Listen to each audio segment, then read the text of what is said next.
what are some of the anxieties facing not just parents, but also teachers and students? Yeah, well, I think the last year is indicative of where we're going this year. Absolute uncertainty for most families. Are my kids going to be sent home for 2 weeks or 2 months or the rest of the school year? Nobody really can answer that with certainty at this point.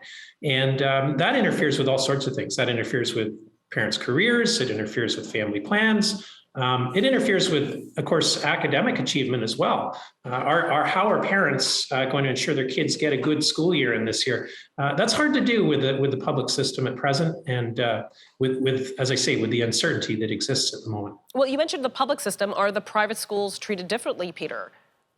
They are in some cases. In some cases, they're able to set their own rules depending on the provinces, and they tend to, because they are, of course, serving families directly and they're getting paid for it directly.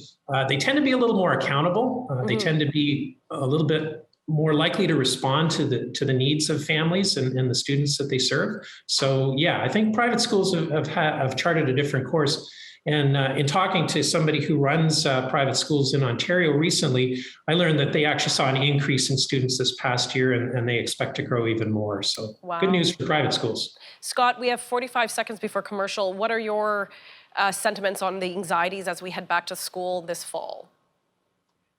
Well, it's everything that Peter said, obviously, but it's also the fact that the decisions are being conveyed at such short notice, and policies that really would require a great deal of, I would have thought, planning are being brought in at very short notice. So you talked about the private schools. I just heard a few minutes ago in Toronto, the private schools, so some of the most prestigious ones, so Havergal, St. Clement's, Royal St. George's, UCC, are all mandating vaccines and notifying parents right now.